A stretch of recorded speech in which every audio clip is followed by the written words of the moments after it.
ਸਤਿ ਸ਼੍ਰੀ ਅਕਾਲ। ਪੰਜਾਬੀ ਰੇਡੀਓ ਤੇ Punjabi TV USA ਵੇਖ ਸੁਣ ਰਹੇ ਸਾਰੇ ਸਰੋਤਿਆਂ ਦਾ ਬਹੁਤ-ਬਹੁਤ ਸਵਾਗਤ ਹੈ। ਇਸ ਸਮੇਂ ਦੇ ਵਿਸ਼ੇਸ਼ ਪ੍ਰੋਗਰਾਮ ਖਬਰ ਤੇ ਨਜ਼ਰ ਦੇ ਵਿੱਚ।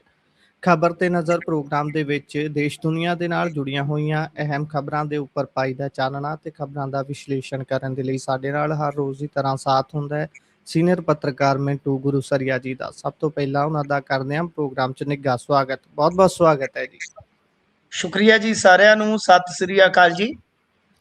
ਸਤਿ ਸ਼੍ਰੀ ਅਕਾਲ ਜੀ। ਸੋ ਅੱਜ ਦੇ ਪ੍ਰੋਗਰਾਮ ਦੇ ਸਪਾਂਸਰਸ ਨੇ ਖਾਲਸਾ ਇੰਸ਼ੋਰੈਂਸ। ਲੰਬੇ ਸਮੇਂ ਤੋਂ ਇੰਸ਼ੋਰੈਂਸ ਦੇ ਖੇਤਰ ਦੇ ਵਿੱਚ ਸੇਵਾਵਾਂ ਨਿਭਾ ਰਹੇ ਨੇ। ਤੁਸੀਂ ਵੀ ਸੰਪਰਕ ਕਰ ਸਕਦੇ ਹੋ। ਨੰਬਰ ਹੈ 4082722500। ਟਿਰਕਿਆਣਾ ਇਮੀਗ੍ਰੇਸ਼ਨ ਲਾ ਫਰਮ। ਜੇ ਟਿਰਕਿਆਣਾ ਹੋਣਾ ਨਾਲ ਸੰਪਰਕ ਕਰ ਸਕਦੇ ਹੋ ਕਿਸੇ ਵੀ ਤਰ੍ਹਾਂ ਦੀ ਇਮੀਗ੍ਰੇਸ਼ਨ ਦੇ ਬਾਬਤ ਸਲਾਹ ਮਸ਼ਵਰਾ ਕਰਨ ਦੇ ਲਈ। Krishan Dhanota Yuba City, Baljinder Singh Nijjar Woodland. GN lube ਵਾਲੇ ਟਰੱਕ ਵਾਸ਼ ਕਰਦੇ ਨੇ, ਆਇਲ ਚੇਂਜ ਕਰਦੇ ਨੇ, 에ਅਰ ਬ੍ਰੇਕਸ ਦਾ ਕੰਮ ਤਸੱਲੀ ਬਖਸ਼ ਕਰਦੇ ਨੇ। ਤੁਸੀਂ ਇਹਨਾਂ ਦੇ ਕੋਲੋਂ ਨਵੇਂ ਪੁਰਾਣੇ ਟਾਇਰ ਵੀ ਖਰੀਦ ਸਕਦੇ ਹੋ। ਲੋਕੇਸ਼ਨ ਸੈਂਟਾ ਨੀਲਾ ਦੀ ਹੈ। ਨਿੰਮਾ ਸਹੋਤਾ ਹੋਣਾ ਦਾ ਨੰਬਰ ਹੈ 209 277 0113।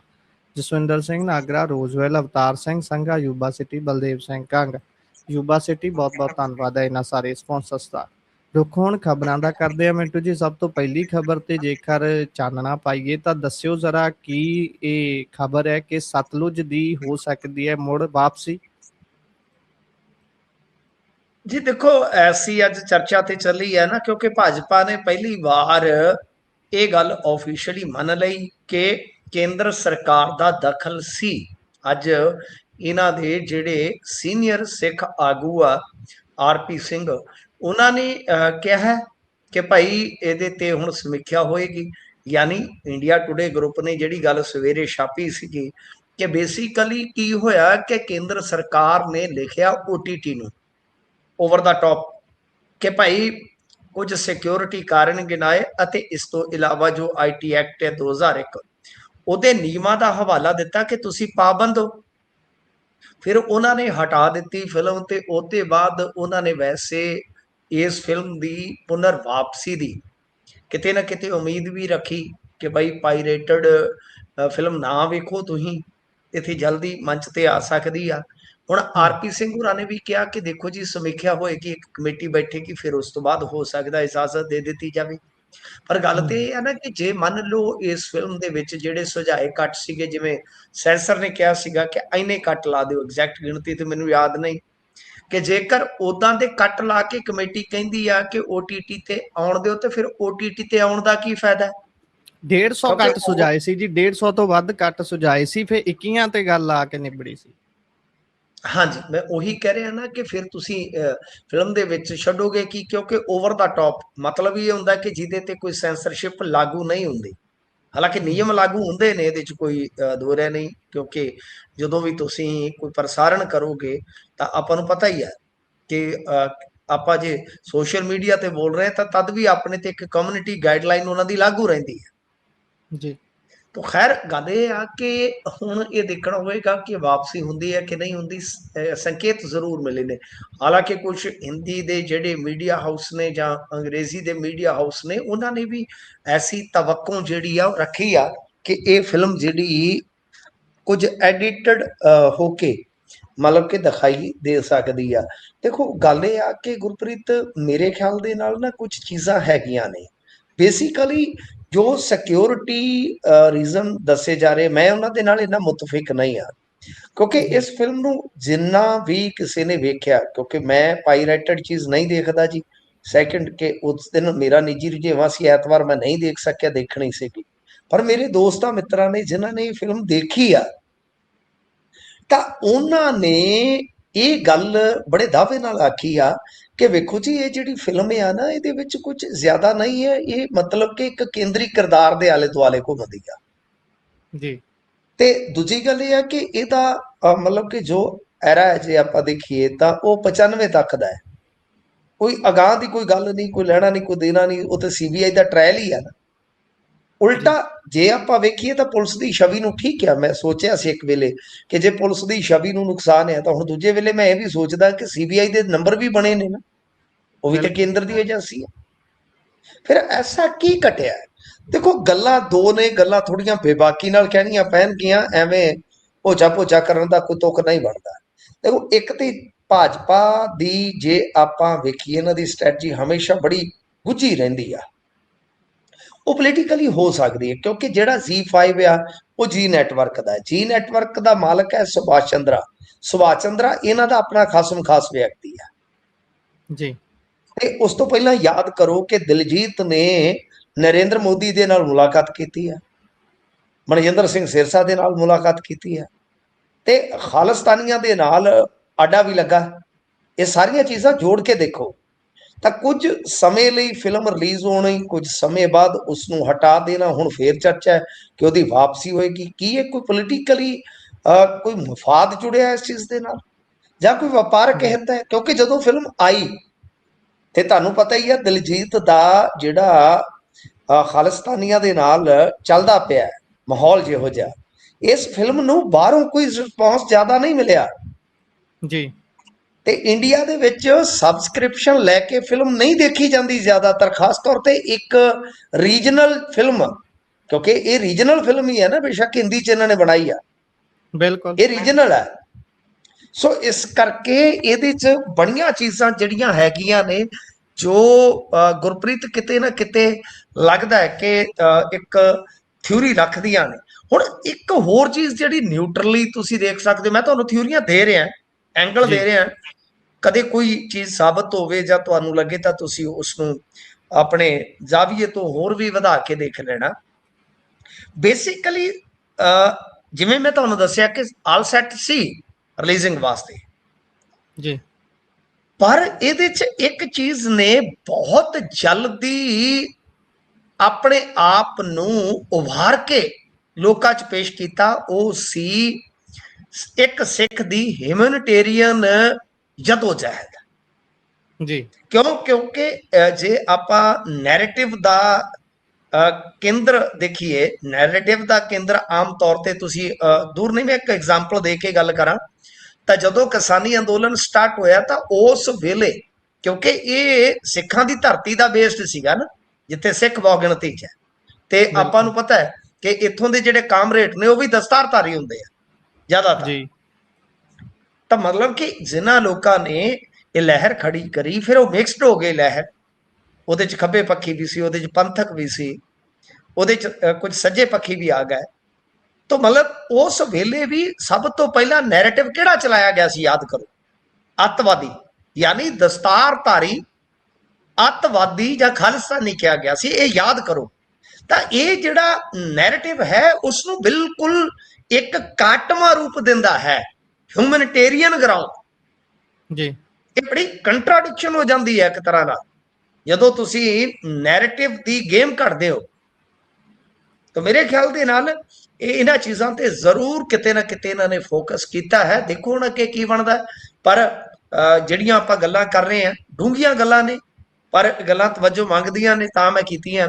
ਤਾਂ ਬਹਰਹਾਲ ਇਸ ਉਮੀਦ ਦੇ ਨਾਲ ਕਿ ਹੋ ਸਕਦਾ ਇੱਕ ਦਿਨ ਅਸੀਂ ਖਬਰ ਕਰੀਏ ਕਿ ਇਹ ਫਿਲਮ ਜਿਹੜੀ ਪਹਿਲਾਂ ਘੱਲੂਘਾਰਾ ਸੀ, ਫਿਰ ਪੰਜਾਬ 95 ਬਣ ਗਈ, ਅੱਜ ਕੱਲ ਸਤਲੁਜ ਬਣ ਗਈ, ਕਿ ਕੋਈ ਹੋਰ ਨਾਂ ਬਦਲੇ ਤੋਂ ਬਿਨਾਂ ਆ ਜਾਏਗੀ।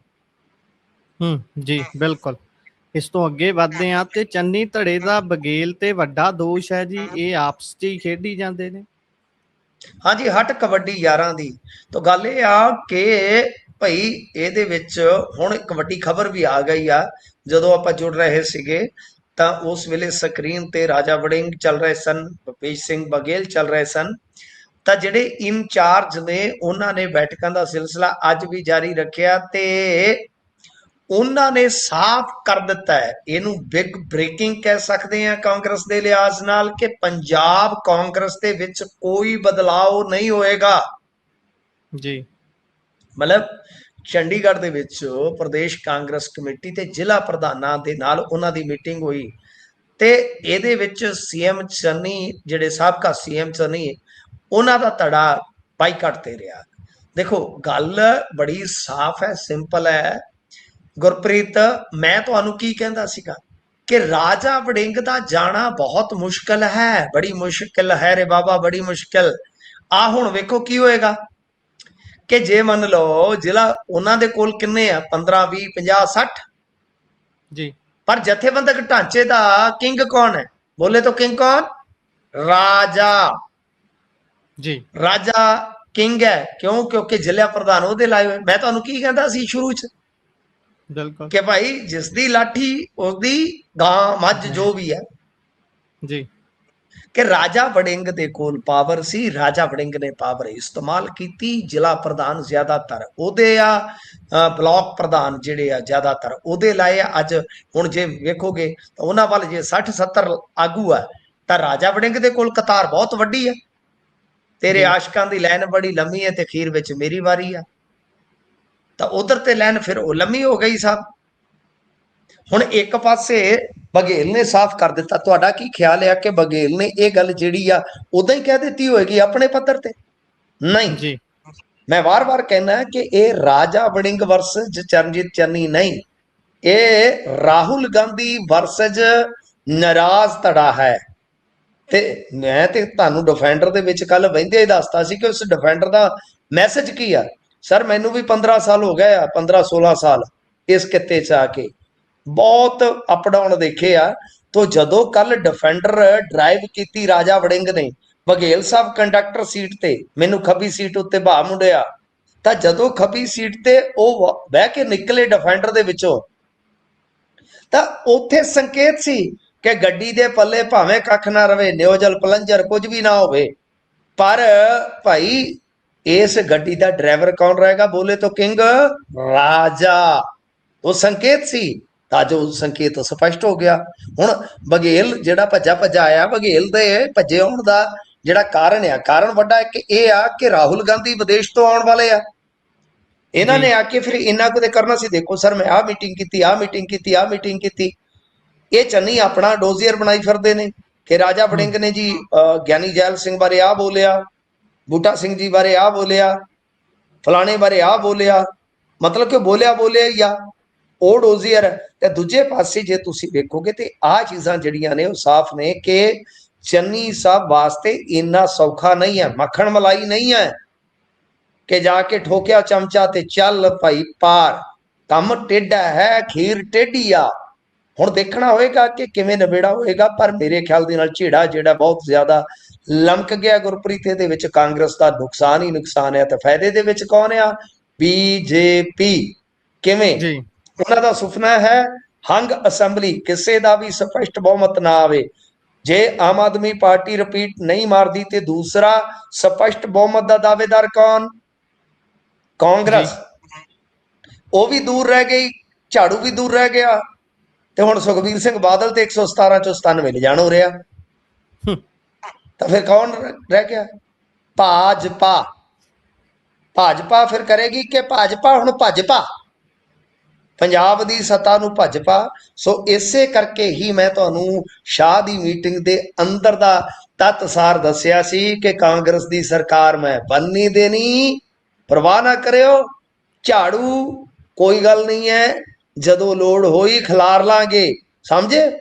ਡੀਕੋਡ ਕਰ ਲਿਓ ਥੋੜਾ ਜਿਹਾ, ਤਾਂ ਫਿਰ ਤੁਸੀਂ ਆਪਣਾ ਜੰਮ ਕੇ ਖੇਡੋ। ਸੋ ਕਹਾਣੀ ਉਧਰ ਨੂੰ ਹੀ ਤੁਰਦੀ ਨਜ਼ਰ ਆ ਰਹੀ ਆ ਗੁਰਪ੍ਰੀਤ। ਜੇ ਇਕੱਠੇ ਵੀ ਹੋ ਗਏ, ਮੰਨ ਲਓ ਜਿਵੇਂ ਕਹਿੰਦੇ ਆ ਕਿ ਇੱਕ ਗੱਡੀ ਦੇ ਵਿੱਚ ਸ਼ਾਇਦ ਰਾਜਾ ਜੀ ਦੀ ਡਿਫੈਂਡਰ ਦੇ ਵਿੱਚ ਚੜ ਜਾਣ ਜਾਂ ਚੰਨੀ ਸਾਹਿਬ ਦੀ ਫੋਰਚੂਨਰ 'ਚ ਚੜ ਜਾਣ, ਕਿਤੇ ਵੀ ਚੜ ਜਾਣ, ਕੋਈ ਫਰਕ ਨਹੀਂ ਪੈਂਦਾ। ਪਰ ਕੀ ਦਿਲ ਮਿਲਣਗੇ? ਜੇ ਰਾਜਾ ਵੜਿੰਗ ਦਾ ਸੂਤ ਆ ਗਿਆ, ਰਾਜਾ ਵੜਿੰਗਾ 4-5 ਨੂੰ ਨਵੇੜ ਦੂ। ਜਲਾਲਪੁਰ ਨੂੰ ਤੇ ਨਾਲ ਦੀ ਨਾਲ ਨੋਟਿਸ ਵੀ ਭੇਜਤਾ ਰਾਜਾ ਵੜਿੰਗ ਨੇ। ਜੀ ਬਿਲਕੁਲ। ਅੱਗੇ ਰਾਜਾ ਵੜਿੰਗ ਨੇ ਵੱਡੇ ਗੁੱਠੇ ਲਾਏ ਨੇ, ਤੁਹਾਨੂੰ ਪਤਾ ਹੀ ਆ। ਤਾਂ ਉਹਨੇ 3-4 ਬੰਦੇ ਨਵੇੜ ਦੇਣੇ ਆ। ਰਾਜਾ ਵੜਿੰਗ ਦੀ ਸਰ ਰਾਜਨੀਤੀ ਬਾਦਲ ਮਾਰਕਾ ਹੈ। ਸਾਡੇ ਮੁਕਤਸਰ ਦੀ ਰਾਜਨੀਤੀ ਬਹੁਤ ਬਹੁਤ ਭੈੜੀ ਰਾਜਨੀਤੀ ਹੈ ਸਰ। ਰਾਜਨੀਤੀ ਦਾ ਧੁਰਾ ਹੀ ਇੱਥੇ ਆ। ਤੋ ਕਹਿਣ ਦਾ ਮਤਲਬ ਇਹ ਆ ਕਿ ਜਿਹੜੀ ਇਹ ਬਾਦਲ ਮਾਰਕਾ ਰਾਜਨੀਤੀ ਆ, ਇਹਦਾ ਮਤਲਬ ਕਿ ਦਾ ਲੱਗ ਗਿਆ, ਸਮਝੋ ਕੰਪਾਰ। ਤੇ ਜੇ ਚੰਨੀ ਸਾਹਿਬ ਦਾ ਦਾ ਲੱਗ ਗਿਆ, ਬਖਸ਼ ਦਿਓ ਵੀ ਨਹੀਂ। ਤੇ ਜੇ ਇਕੱਠੇ ਚਲਾ ਵੀ ਦਿਓਗੇ ਤੇ ਇੱਕ ਦੂਜੇ ਦੇ ਧੜੇ ਨੂੰ ਨਿਬੇੜ ਦੇਣਗੇ। ਜਿੱਥੇ ਉਹਦਾ ਬਸ ਚੱਲੂ ਉਹਦਾ ਰਾਹ ਦੂਗਾ, ਉਹਦਾ ਬਸ ਚੱਲੂ ਉਹਦਾ ਰਾਹ ਦੂਗਾ। ਸੋ ਗੰਡੇ ਗਲ ਗਏ ਨੇ।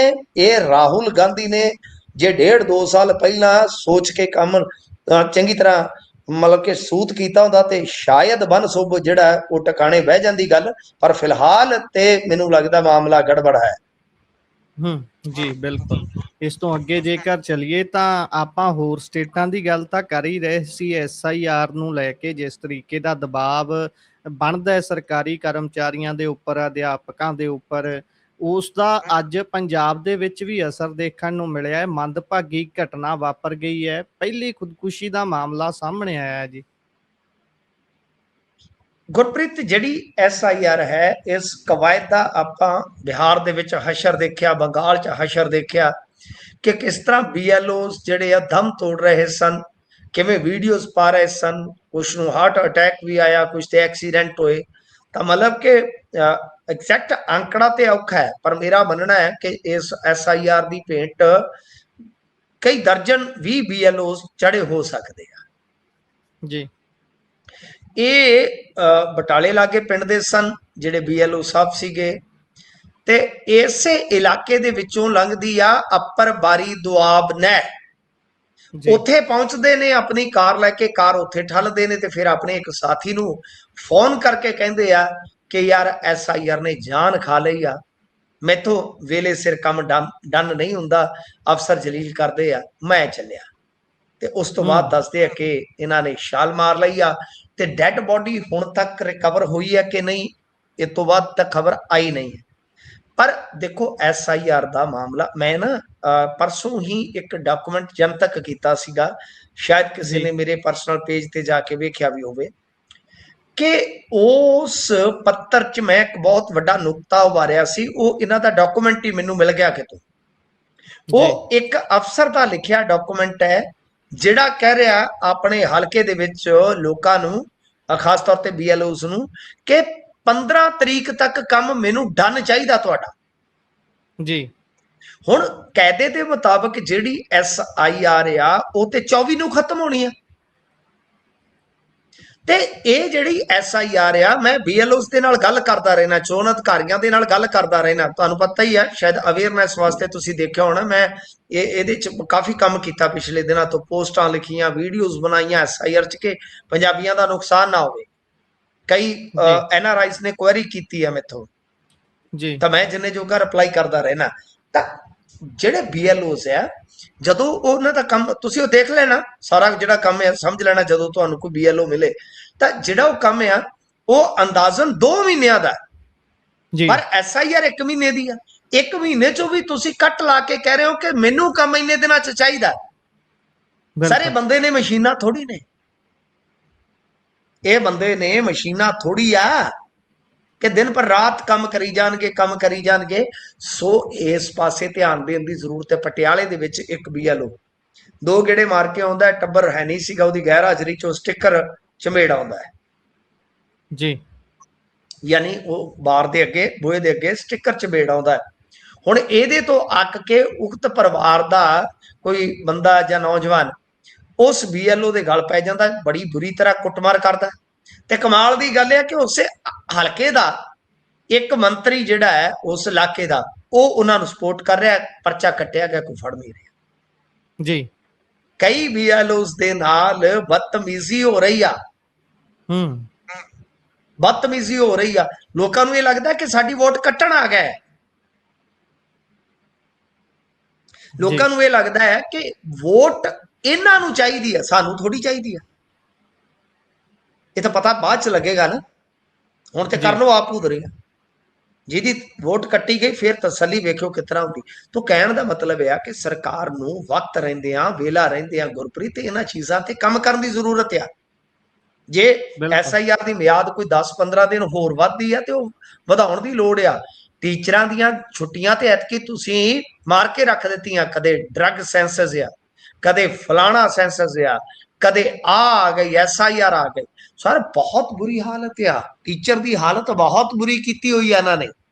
ਮਸ਼ਹੂਰੀ ਵੀ ਉਹਦੇ ਤੋਂ ਕਰਾਉਣੀ ਆ, ਸਾਰਾ ਕੁਝ ਹੀ ਉਹਦੇ ਤੋਂ ਕਰਾਉਣਾ। ਬਈ ਗੱਲ ਇਹ ਆ ਕਿ ਗੈਰ ਅਧਿਆਪਨ ਕਿੱਤਾ ਜਦੋਂ ਕਰਾਓਗੇ ਨਾ, ਅਧਿਆਪਕ ਥੱਕੇਗਾ, ਕਿਉਂਕਿ ਅਧਿਆਪਕ ਜਿਹੜਾ ਹੁੰਦਾ ਉਹ ਪੜ੍ਹਾਈ ਕਰਵਾਉਣ ਵਾਸਤੇ ਹੁੰਦਾ ਹੈ। ਉਹਦੇ ਚੋਂ ਘੰਟਾ 2 ਘੰਟੇ ਐਕਸਟਰਾ ਵੀ ਲਾ ਦੇਗਾ, ਕੋਈ ਫਰਕ ਨਹੀਂ ਪੈਂਦਾ।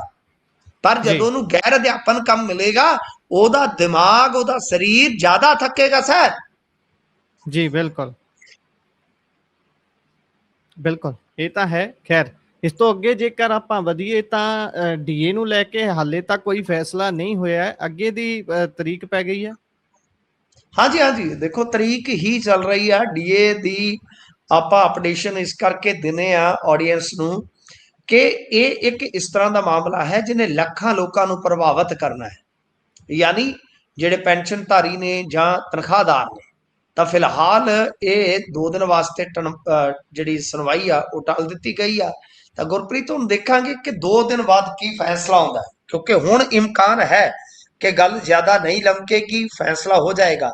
ਤੇ ਜੇ ਫੈਸਲਾ ਸਰਕਾਰ ਦੇ ਉਲਟ ਆਉਂਦਾ ਹੈ ਤਾਂ ਫਿਰ ਸਰਕਾਰ ਨੂੰ ਬੰਦੋਬਸਤ ਕਿਸ ਤਰ੍ਹਾਂ ਦੇ ਕਰਨੇ ਪੈਣਗੇ। ਫਰਜ਼ ਕਰੋ ਕਿ ਇਹਨਾਂ ਨੂੰ 6 ਮਹੀਨਿਆਂ ਦਾ ਟਾਈਮ ਵੀ ਦੇ ਦਿੰਦਾ ਹੈ ਕੋਰਟ, ਪਰ ਉਹਦੇ ਵਿੱਚ ਕਿਸ਼ਤਾਂ ਬੰਨ ਦਿੰਦਾ 3 ਤੋਂ 4, ਤਾਂ ਤਦ ਵੀ ਹਜ਼ਾਰਾਂ ਕਰੋੜ ਰੁਪਏ ਦਾ ਇਹਨਾਂ 2-4 ਮਹੀਨਿਆਂ ਦੇ ਦੌਰਾਨ ਹੀ ਇਹਨਾਂ ਨੂੰ ਬੰਦੋਬਸਤ ਕਰਨਾ ਪੈ ਸਕਦਾ ਹੈ। ਸੋ ਦੇਖਦੇ ਆ ਕੀ ਬਣਦਾ ਹੈ। ਪਰਸੋਂ ਫੇਰ ਸੁਣਵਾਈ ਹੋਏਗੀ। ਆਉਣ ਵਾਲੇ ਜਿਹੜੀ ਮੇਰੇ ਖਿਆਲ ਦੇ ਨਾਲ ਸੁਣਵਾਈ ਦੇ ਪਲ ਆ ਉਹ ਮਹੱਤਵਪੂਰਨ ਇਸ ਕਰਕੇ ਗੁਰਪ੍ਰੀਤ ਕਿਉਂਕਿ ਹੋ ਸਕਦਾ ਹੈ ਕਿ ਉਸ ਦਿਨ ਫੈਸਲਾ ਆ ਜਾਵੇ। ਜੀ ਬਿਲਕੁਲ ਬਿਲਕੁਲ। ਅੱਗੇ ਚੱਲੀਏ ਤਾਂ ਉਧਰ ਕਪੂਰਥਲਾ ਦੇ ਮੇਅਰ ਦੀ ਚੋਣ ਕਰਨ ਲੱਗਿਆਂ ਵੀ ਹੰਗਾਮਾ ਹੋ ਗਿਆ। ਦੇਖੋ ਕਪੂਰਥਲਾ ਮੇਅਰ ਦੀ ਜਿਹੜੀ ਚੋਣ ਦਾ ਮਾਮਲਾ ਹੈ ਨਾ, ਇੱਕ ਗੱਲ ਤੇ ਸਾਫ਼ ਹੈ ਗੁਰਪ੍ਰੀਤ ਕਿ ਇਹਨਾਂ ਨੇ ਹਰ ਹਰਬਾ ਵਰਤਿਆ। ਉਹ ਵੇਖੋ ਉੱਥੇ ਪਾਤੜਾਂ ਦੇ ਵਿੱਚ ਕਿਵੇਂ ਬੰਦਾ ਇੱਕ ਕੁੱਟਿਆ ਗਿਆ, ਉਹਦੀ ਵੀਡੀਓ ਵਾਇਰਲ ਹੋਈ। ਉਹ ਬੰਦਾ ਕੌਣ ਸੀ ਜਿਹਨੇ ਕਾਗਜ਼ ਖੋਏ ਸਨ? ਜਿਸ ਵਿਅਕਤੀ ਨੇ ਉਹ ਵਾਇਰਲ ਹੋਇਆ ਸੀ, ਉਹਨਾਂ ਨੇ ਫਿਰ ਇੰਨੀ ਜ਼ਿਆਦਾ ਕੁੱਟਮਾਰ ਕੀਤੀ ਕਿ ਗੱਲ ਹੀ ਛੱਡ ਦਿੱਤੀ।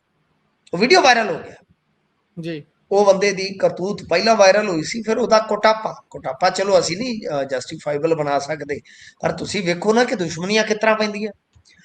ਉਹ ਹਰਬਾ ਤੇ ਇਹਨਾਂ ਨੇ ਵਰਤਿਆ ਹੀ, ਕਾਗਜ਼ ਰੱਦ ਕਰਵਾਉਣ ਵਾਲਾ ਵੀ, ਕਾਗਜ਼ ਖੋਹਣ ਵਾਲਾ ਵੀ।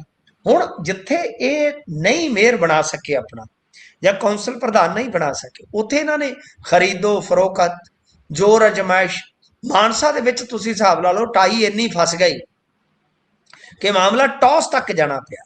ਮਾਨਸਾ ਦੇ ਲੋਕ ਤੁਹਾਨੂੰ ਪਤਾ ਬੜੇ ਚੀੜੇ ਆ, ਬੜਾ ਜ਼ੋਰ ਲਾਇਆ ਸਿੰਗਲਾ ਨੇ, ਇਸ਼ ਨਹੀਂ ਜਾਣ ਦਿੱਤੀ। ਬਰੋਬਰ ਹੋ ਗਿਆ 14-14, ਤਾਂ ਫਿਰ ਟੌਸ ਹੋਇਆ ਸੀਗਾ। ਸਾਡੇ ਇੱਧਰ ਇੱਕ ਇਲਾਕੇ ਦੇ ਵਿੱਚ ਇਹਨਾਂ ਨੇ ਕੌਂਸਲ ਦਾ ਪ੍ਰੈਜ਼ੀਡੈਂਟ ਇਸ ਕਰਕੇ ਆਪਦਾ ਬਣਾ ਲਿਆ ਕਿਉਂਕਿ ਜਿਹੜੇ 2 ਪਾਰਟੀਆਂ ਦੇ ਕੌਂਸਲਰ ਸੀ ਉਹਨਾਂ ਨੂੰ ਗੈਰ ਹਾਜ਼ਰ ਕੀਤਾ, ਔਰ ਮੇਰੀ ਜਾਣਕਾਰੀ ਦੇ ਮੁਤਾਬਕ ਕਿ ਉਹਨਾਂ ਨੂੰ ਬਹੁਤ ਮੋਟਾ ਰੁਪਈਆ ਦਿੱਤਾ ਗਿਆ ਜੀ ਕਿ ਤੁਸੀਂ ਜਾਣਾ ਨਹੀਂ, ਔਰ ਬਦਲੇ ਦੇ ਵਿੱਚ ਜਿਹੜੀਆਂ ਤੈਅ ਕਾਰਾਂ ਸੀ ਉਹਨਾਂ ਨੂੰ 2 ਘੰਟੇ ਉਹਨਾਂ ਤੈਅ ਕਾਰਾਂ 'ਚ ਬਿਠਾਇਆ ਗਿਆ। ਕਮਾਲ ਦੀ ਗੱਲ ਹੈ। ਇਹ ਐਸੀਆਂ ਗੱਲਾਂ ਸੁਣ ਰਹੇ ਹੁਣ ਕਪੂਰਥਲਾ ਦੇ ਵਿੱਚ ਕੀ ਆ ਕਿ ਤੁਹਾਨੂੰ ਪਤਾ ਉੱਥੇ ਰਾਣਾ ਗੁਰਜੀਤ ਇੱਕ ਐਸਾ ਲੀਡਰ ਹੈ ਕਾਂਗਰਸ ਚੋਂ ਜਿਹੜਾ ਆਪਣੇ ਦਮ ਤੇ ਜਿੱਤ ਸਕਦਾ ਹੈ। ਜਿਹਨੂੰ ਕਾਂਗਰਸ ਘੱਟ ਜਿਤਾਉਂਦੀ ਆ ਉਹ ਆਪ ਕਾਂਗਰਸ ਨੂੰ ਜ਼ਿਆਦਾ ਜਿਤਾਉਂਦੇ ਆ। ਬਾਕੀ ਲੀਡਰ ਜਿਹੜੇ ਆ ਉਹਨਾਂ ਦਾ ਹਸ਼ਰ ਦੇਖ ਲਓ। ਚੰਨੀ ਸਾਹਿਬ ਹੋਰਾਂ ਦਾ ਕੀ ਹੋਇਆ ਕਿ ਵਿਅਕਤੀਗਤ ਤੌਰ ਤੇ ਉਹ ਹਾਰ ਗਏ ਜਦੋਂ ਉਹਨਾਂ ਨੇ ਆਪਣੀ ਲੜਾਈ ਆਪ ਲੜੀ, ਆਪਣੇ ਫੇਸ ਤੇ ਲੜਾਈ ਲੜੀ। ਤੋਂ ਕਹਿਣ ਦਾ ਮਤਲਬ ਇਹ ਆ ਕਿ ਇਹਨਾਂ ਦੇ ਜਿਹੜੇ ਬੰਦੇ ਆ ਉਹਨਾਂ ਨੂੰ ਬਹੁਤ ਤੰਗ ਪਰੇਸ਼ਾਨ ਕੀਤਾ ਜਾ ਰਿਹਾ, ਬਹੁਤ ਜ਼ਿਆਦਾ ਉੱਥੇ ਸੁਰੱਖਿਆ ਵਧਾ ਦਿੱਤੀ ਗਈ ਆ। ਕਾਉਂਸਲਰਾਂ ਦੇ ਜਿਹੜੇ ਆ ਫੋਨ ਬੰਦ ਹੋ ਗਏ ਨੇ। ਇਸ ਤੋਂ ਇਲਾਵਾ ਜਿਹੜੇ ਕਾਂਗਰਸੀ ਧਿਰ ਦੇ ਹੈਗੇ ਨੇ ਕਾਉਂਸਲਰ, ਉਹਨਾਂ ਤੇ ਦਬਾਅ ਪਾਇਆ ਜਾ ਰਿਹਾ। ਜਿਵੇਂ ਮਸਲਨ ਕਿਸੇ ਦੀ ਕੋਈ ਸਵੀਟ ਸ਼ਾਪ ਹੈ ਤਾਂ ਉਹਦੀ ਸੈਂਪਲਿੰਗ ਵਗੈਰਾ ਵੀ ਜਿਹੜੀ ਉਹ ਕੀਤੀ ਜਾ ਰਹੀ ਆ ਤਾਂ ਕਿ ਦਬਾਅ ਇੰਨਾ ਪਾਇਆ ਜਾ ਸਕੇ ਕਿ ਖੀਰ ਦਬ ਕੇ ਕੋਈ ਦਲ ਬਦਲੀ ਕਰ ਜਾਵੇ। ਜੀ ਬਿਲਕੁਲ। ਇਸ ਤੋਂ ਅੱਗੇ ਚੱਲੀਏ ਤਾਂ ਉਧਰ ਕਾੜਵਲ ਨੇ ਕਿਹਾ ਵੀ ਭਾਈ ਮਾਫੀ ਮੰਗ ਲੈਣ, ਬੈਂਸ ਹੋਣੀ ਨਹੀਂ ਤਾਂ ਮਰਿਆਦਾ ਭੁੱਲ ਜਾਊਗਾ। ਹਾਂ, ਇਹੀ ਕਸਰ ਰਹਿ ਗਈ ਆ ਹੁਣ। ਦੂਸਰਾ ਬਈ ਮਰਿਆਦਾ ਭੁੱਲ ਜਾਵੇ।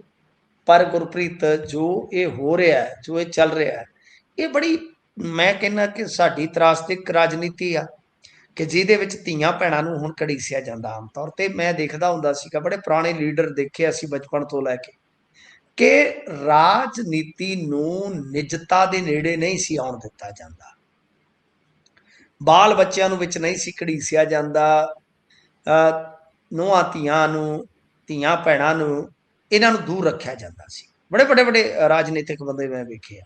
ਹੁਣ ਸਾਲ 2 ਸਾਲ 4 ਸਾਲ ਤੋਂ ਤਾਂ ਹੋਰ ਹੀ ਟ੍ਰੈਂਡ ਦੇਖ ਰਹੇ ਆ। ਬੈਂਸ ਸਾਹਿਬ ਗਰਮ ਹੋ ਗਏ ਕਿਉਂਕਿ ਤੁਹਾਨੂੰ ਪਤਾ ਚੰਨੀ ਨੇ ਜਿਹੜੀ ਮੀਟਿੰਗ ਕੀਤੀ ਸੀ ਮੋਰਿੰਡਾ ਦੇ ਵਿੱਚ, ਕੜਵਲ ਵੀ ਗਏ ਸੀ। ਕੜਵਲ ਠਹਿਰੇ ਬੈਂਸ ਤੇ ਲੰਗੋਟੀਆ ਯਾਰ ਸਾਬਕਾ ਜੀ। ਉੱਥੇ ਉਹਨਾਂ ਨੇ ਕੋਈ ਸਟੇਟਮੈਂਟ ਦੇ ਦਿੱਤੀ ਇਹਨਾਂ ਦੇ ਖਿਲਾਫ। ਕਿ ਬਈ ਅਸੀਂ ਕਾਂਗਰਸ ਦੇ ਪ੍ਰੈਜ਼ੀਡੈਂਟ ਨੂੰ ਰੋਕਿਆ ਸੀਗਾ ਕਿ ਇਹਨਾਂ ਦਲ ਬਦਲੂਆਂ ਨੂੰ ਨਾ ਲਿਆਓ ਵਗੈਰਾ ਵਗੈਰਾ। ਜੀ ਇਹਨਾਂ ਨੇ ਫਿਰ ਇੱਥੋਂ ਤੱਕ ਕਹਿ ਦਿੱਤਾ ਕਿ ਤੂੰ ਆਪਣੇ ਸਕੇ ਭਰਾ ਦੀ ਬੇਟੀ ਨਾਲ ਖੇ ਖਾਦੀ ਹੈ। ਇਵਨ ਦੈਟ ਕਹਿ ਦਿੱਤਾ ਕਿ ਇੱਕ ਯਾਰ ਬਣਾ ਕੇ, ਭਰਾ ਬਣਾ ਕੇ ਤੂੰ ਉਹਦੀ ਜਨਾਨੀ ਨਾਲ ਖੇ ਖਾਦੀ ਹੈ। ਕਰੇਟਾ ਵਾਲੀ ਬੀਬੀ ਦਾ ਕਿੱਸਾ ਕੱਢੂੰਗਾ, ਕੁੜਮਾ ਕੁੜਮੀ ਵਾਲੀ ਗੱਲ ਕੱਢੂੰਗਾ। ਸਰ ਇੰਨੀਆਂ ਗੱਲਾਂ ਕਹਿ ਦਿੱਤੀਆਂ ਕਿ ਅੱਜ ਕੜਵਲ ਮੈਦਾਨ ਚ ਆ ਗਏ। ਉਹਨਾਂ ਨੇ ਕਿਹਾ ਕਿ ਮਾਫੀ ਮੰਗ, ਇੱਕ ਹਫ਼ਤੇ ਚ ਮਾਫੀ ਨਾ ਮੰਗੀ ਫਿਰ ਮਰਿਆਦਾ ਮੈਂ ਵੀ ਉਹਦੇ ਜਾਊਂ। ਇਹਦਾ ਮਤਲਬ ਕਿ ਹੁਣ ਤੁਸੀਂ ਵੀ ਧੀਆਂ ਭੈਣਾਂ ਤੇ ਆ ਜਾਓਗੇ। ਸਰ ਬੰਦੇ ਇਹ ਬਹੁਤ ਵੱਡੇ ਆ, ਪਰ ਮੈਨੂੰ ਜਿਵੇਂ ਦੇ ਨਾ ਨਾਮ ਬੜੇ ਤੋਂ ਦਰਸ਼ਨ ਛੋਟੇ। ਗੁਰਪ੍ਰੀਤ ਤੋਂ ਯਾਰੀ ਕਾਦੀ ਜਿਹੜੀ ਟੁੱਟੀ ਤੋਂ ਰੁਸਵਾ ਕਰ ਦੇਵੇ। ਯਾਰੀ ਟੁੱਟੀ ਤੋਂ ਵੀ ਧੀ ਭੈਣ ਦੇ ਰਾਜ ਨਹੀਂ ਖੋਲੀ ਦੇ। ਇਹ ਜ਼ਿੰਦਗੀ ਚ ਅਸੀਂ ਸਿੱਖਿਆ, ਬੜੀਆਂ ਦੁਸ਼ਮਣੀਆਂ ਵੀ ਪਗਾਈਆਂ, ਬੜੀਆਂ ਯਾਰੀਆਂ ਵੀ ਪਗਾਈਆਂ। ਅੱਜ ਵੀ ਕੰਮ ਉਦਾਂ ਹੀ ਚੱਲਦਾ। ਸੋ ਸਾਡਾ ਤੇ ਅਸੂਲ ਰਿਹਾ, ਤੇ ਮੈਂ ਬੰਦਾ ਵੀ ਉਹਨੂੰ ਗਿਣਦਾ ਵਾਂ ਕਿ ਜਿਹੜਾ ਯਾਰੀ ਟੁੱਟੀ ਤੋਂ ਬਾਅਦ ਵੀ ਉਸ ਬੰਦੇ ਦੇ ਰਾਜ ਨਾ ਖੋਲੇ ਜਿਹਨੂੰ ਭਰਾ ਕਿਹਾ ਕਦੇ ਜ਼ਿੰਦਗੀ ਚ। ਫਿਰ ਉਹ ਤਾਂ ਮਤਲਬ ਕਿ ਕਿਸੇ ਦੇ ਭਰਾ ਦੇ ਰਾਜ ਫੋਲਣੇ, ਤੇ ਜਾਂ ਕਹਿ ਲਓ ਕਿ ਟੁੱਟੀ ਤੋਂ ਆਪਦੇ ਉਸ ਭਰਾ ਦੇ ਰਾਜ ਖੋਲਣੇ ਜਿਹਦੇ ਨਾਲ ਇੱਕ ਥਾਲੀ ਚ ਖਾਧਾ ਹੋਵੇ, ਫਿਰ ਤੁਹਾਡੇ ਵਰਗਾ ਬੰਦਾ ਨਹੀਂ ਹੈਗਾ। ਕਿਉਂਕਿ ਉਹਨਾਂ ਨੇ ਤਾਂ ਤੁਹਾਡਾ ਕੁਛ ਨਹੀਂ ਵਿਗਾੜਿਆ ਨਾ। ਹੁੰਦੀਆਂ ਗੱਲਾਂ ਬਹੁਤ ਪਰਦੇ ਚ ਹੁੰਦੀਆਂ, ਘਰਾਂ ਵਾਲੇ ਆਪਾਂ ਵੀ ਬਹੁਤ ਕੁਝ ਹੁੰਦਾ ਜ਼ਿੰਦਗੀ ਚ, ਪਰ ਇਹ ਥੋੜੀ ਹੁੰਦਾ। ਸੋ ਇਹ ਜਿਹੜੀ ਰਾਜਨੀਤੀ ਅਸੀਂ ਤੇ ਦੋਵਾਂ ਧਿਰਾਂ ਨੂੰ ਕਰਾਂਗੇ ਕਿ ਬਈ ਬੰਦ ਕਰੋ ਇਦਾਂ ਦੀ ਰਾਜਨੀਤੀ ਜਿੱਥੇ ਧੀਆਂ ਭੈਣਾਂ ਤੇ ਚਿੱਕੜ ਸੁੱਟਿਆ ਜਾਂਦਾ ਹੋਵੇ। ਤੇ ਤੁਸੀਂ ਸਿਆਣੇ ਬਿਆਣੇ ਲੋਕ ਹੋ, ਤੁਸੀਂ ਬੜੇ ਮੌਜਜ਼ ਬੰਦੇ ਹੋ, ਰਾਜਨੀਤੀ ਦਾ ਤਜਰਬਾ ਯਾਰ, ਭਰਾ ਬਣ ਕੇ ਤੁਸੀਂ ਇਸ ਤਰ੍ਹਾਂ ਦੀ ਖੇਡ ਉਡਾਉਂਦੇ। ਮੈਂ ਦੋਨਾਂ ਨੂੰ ਹੀ ਕਹਾਂਗਾ, ਮੈਂ ਸਾਹਿਬ ਇਹ ਮੇਰੇ ਮਿੱਤਰ ਲੋਕ ਨੇ ਸਾਰੇ ਤਕਰੀਬਨ। ਗੁਰਪ੍ਰੀਤ ਮੈਂ ਤੁਹਾਨੂੰ ਦੱਸਾਂ, ਮੈਂ ਬਹੁਤ ਲੰਮੇ ਸਮੇਂ ਤੋਂ ਜਾਣਦਾ ਇਹਨਾਂ ਨੂੰ ਜੀ, ਪਰ ਜਿਸ ਵੇਲੇ ਮਾਈਕ ਤੇ ਆ ਜਾਈਏ ਮਿੱਤਰਤਾ ਦੂਰ ਹੋ ਜਾਂਦੀ ਹੈ। ਮੈਂ ਤਾਂ ਕਹਾਂਗਾ ਕਿ ਤੁਹਾਡੇ ਸਿਰ ਦੇ ਵਿੱਚ ਹੀ ਖੇ ਉੱਡ ਕੇ ਪੈਣੀ ਆ। ਤੁਸੀਂ ਇੱਕੋ ਥਾਲੀ 'ਚ ਖਾਧਾ ਜੀ। ਇਹ ਰਾਜਨੀਤੀ ਦਾ ਤੁਸੀਂ ਵੇਖ ਲਓ ਕਿ ਮਿਆਰ ਕਿੰਨਾ ਡਿੱਗ ਗਿਆ। ਮੇਰੇ ਖਿਆਲ ਦੇ ਨਾਲ ਜੇ ਬੈਂਸ ਸਾਹਿਬ ਠੀਕ ਸਮਝਣ, ਉਹਨਾਂ ਦੀ ਮਰਜ਼ੀ ਆ, ਤਾਂ ਕਿਉਂਕਿ ਉਹਨਾਂ ਨੇ ਬਹੁਤ ਜ਼ਿਆਦਾ ਪਰਸਨਲ ਅਟੈਕ ਕੀਤਾ, ਤਾਂ ਉਹਨਾਂ ਨੂੰ ਆਪਣੇ ਆਪ ਨੂੰ ਦਰੁਸਤ ਕਰਨਾ ਚਾਹੀਦਾ ਕਿ ਮੈਂ ਧੀਆਂ ਭੈਣਾਂ ਵਾਲੇ ਮਾਮਲੇ ਨੂੰ ਲਿਆਂਦਾ, ਮੈਂ ਉਹਦੇ ਲਈ ਅਫਸੋਸ ਜ਼ਾਹਰ ਕਰਦਾ, ਤੇ ਦੂਜੇ ਨੂੰ ਵੀ ਚੁੱਪ ਰਹਿਣਾ ਚਾਹੀਦਾ। ਜਿਹੜੀ ਸਿਆਸੀ ਲੜਾਈ ਆ ਜਾਂ ਕੋਈ ਖੁੰਦਕ ਕੱਢਣੀ ਹੈ ਕੱਢ ਲਓ ਤੁਸੀਂ। ਬਿਲਕੁਲ। ਇਸ ਤੋਂ ਅੱਗੇ ਚੱਲੀਏ ਤਾਂ ਤਰਾਸਦੀ ਹੈ ਸਾਡੇ ਖਾਸ ਤੌਰ ਤੇ ਪੰਜਾਬੀਆਂ ਦੀ, ਸਿੱਖਾਂ ਦੀ। ਇੱਕ ਹੋਰ ਗ੍ਰੰਥੀ ਨੇ ਜ਼ਹਿਰ ਪੀਤਾ, ਕੀ ਹੈ ਇਸ ਦਾ ਕਾਰਨ? ਹਾਂਜੀ, ਇੱਕ ਗ੍ਰੰਥੀ ਸਿੰਘ ਨੇ ਤਾਂ ਤੁਹਾਨੂੰ ਪਤਾ ਪਿਛਲੇ ਦਿਨੀ ਨਹਿਰ ਦੇ ਵਿੱਚ ਛਾਲ ਮਾਰ ਲਈ ਸੀਗੀ ਸੁਸਾਈਡ ਨੋਟ ਲਿਖ ਕੇ, ਤੇ ਉਹਦੇ ਵਿੱਚ ਗੁਰਬਤ ਨੂੰ ਕਾਰਨ ਦੱਸਿਆ ਸੀ। ਪਰ ਅੱਜ ਮੈਨੂੰ ਇੱਕ ਟੈਲੀਫੋਨ ਆਇਆ ਤਾਂ ਉਹਨਾਂ ਨੇ ਇਹ ਦੱਸਿਆ ਕਿ ਠੀਕ ਹੈ, ਸੁਸਾਈਡ ਨੋਟ ਦੇ ਵਿੱਚ ਉਹਨਾਂ ਨੇ ਗੁਰਬਤ ਨੂੰ ਇੱਕ ਕਾਰਨ ਦੱਸਿਆ, ਪਰ ਔਲਾਦ ਵੀ ਬਹੁਤ ਕੁਝ ਕਰਵਾ ਦਿੰਦੀ ਹੈ। ਯਾਨੀ ਉਹਨਾਂ ਦੀ ਇਸ ਪੰਕਤੀ ਦੇ ਵਿੱਚ ਕਾਫੀ ਗੱਲਾਂ ਸੀ।